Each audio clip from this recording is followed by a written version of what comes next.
ఇంద్రజాలం వెను తిరిగి వస్తుంది కాలం రేపుగా మన పాపగా పుడుతుంది సరికొత్తగా నీవు నాకు తోడుగా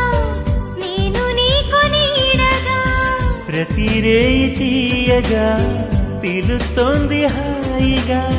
ఇలా ఉండిపోతే చాలుగా నువ్వంటే నాకిష్టమని అన్నది నా ప్రతి శ్వాస